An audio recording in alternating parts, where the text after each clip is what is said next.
They are facing the wrong way. That is the first thing you notice when you arrive on Easter Island. You expect the statues to face the sea. You expect them to look outward, toward the ocean, toward the horizon, toward whatever threat or wonder might be approaching from the water. Every civilization in history has placed its guardians at the gate, facing out. But the Moai don't do that. Nearly every one of the 1,000 stone figures on Rapa Nui stands with its back to the ocean. They face inward, into the island, toward the villages, the fields, the people, toward the interior of the smallest, most isolated inhabited place on Earth. For 300 years, Europeans who visited the island asked why. The Rapa Nui people told them the statues were watching over the living. They were ancestors, given stone form, standing guard. Most visitors wrote this down as legend, superstition, the kind of story that primitive people tell to explain things they don't understand. The Europeans were wrong. Science has spent the last decade discovering exactly how right the Rapa Nui were. And what it has found about why the statues were built, how they were moved, and what they were actually doing is stranger and more deliberate than anyone expected. Easter Island sits alone in the South Pacific, 2,300 miles from the coast of Chile and 1,200 miles from the nearest inhabited land. The Polynesian people who sailed here, sometime around the year 1000 AD, in open ocean canoes navigating by stars and currents and birds, found a volcanic island roughly 14 miles long and 7 miles wide. No mammals, no significant freshwater sources, wind and salt and isolation in every direction. They built a civilization anyway, and at the heart of that civilization, they built the Moai. There are 1,043 known Moai on Easter Island. The smallest stand about 2 meters tall. The largest completed statue is over 9 meters and weighs more than 80 tons. Nearly all of them were carved from the volcanic tuff of a single quarry, Rano Raraku, an extinct volcanic crater on the eastern slope of the island. The quarry still contains 397 unfinished statues, frozen mid-carving in the stone from which they were being released. Some are almost complete, some barely begun. They were simply abandoned one day, and nobody knows exactly why. Most of the completed Moai were moved from the quarry to stone platforms called ahu, positioned along the coast. The distances ranged from a few hundred meters to nearly 18 kilometers. The largest Moai moved any significant distance weighed over 80 tons. And when they arrived, whether across flat land or steep terrain, across 18 kilometers of volcanic rock, they were erected facing inland. Even today, standing at the coast and looking at the ahu, you see not faces, but backs. Broad, flat backs of volcanic stone turned to the sea.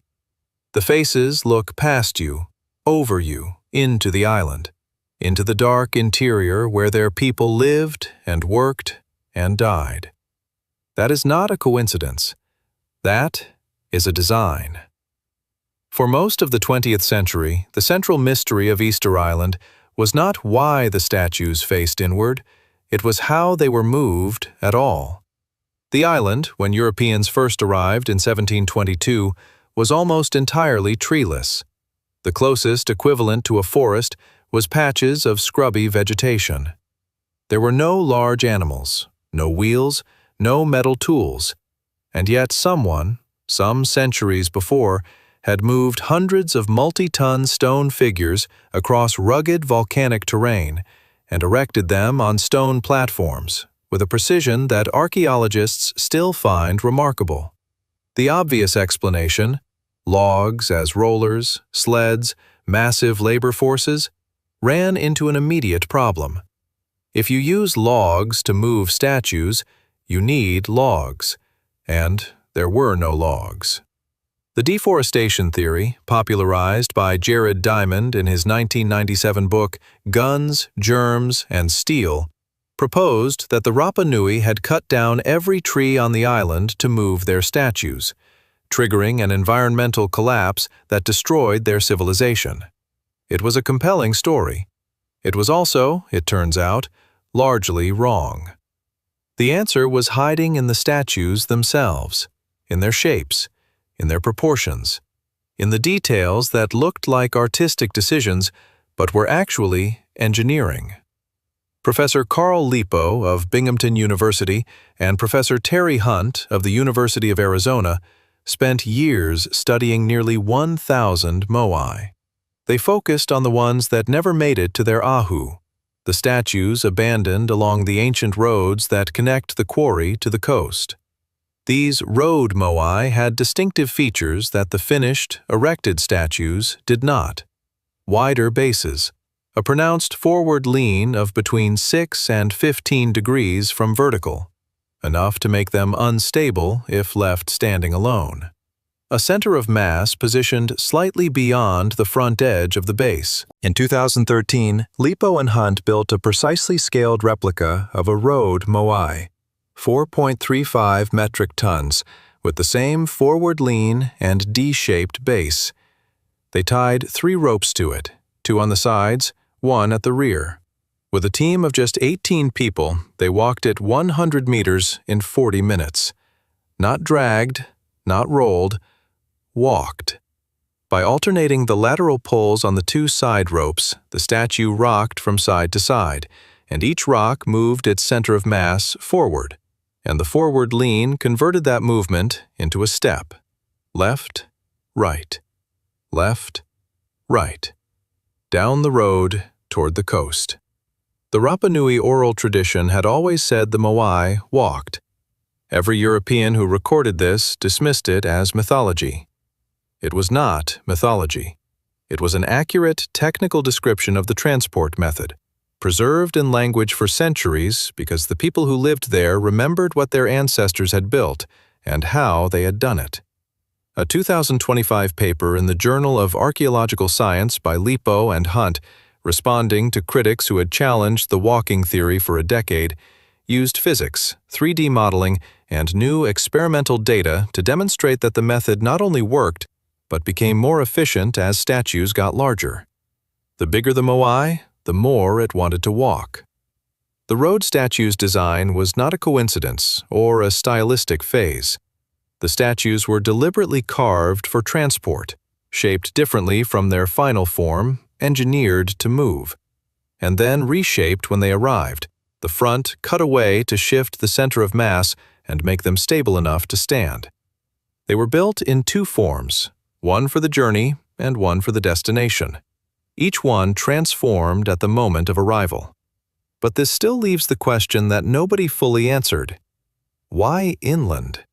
Recent research has begun to suggest that the direction the moai face is not symbolic in the loose, spiritual sense that earlier scholars assumed. It is practical. Specifically, it is hydrological.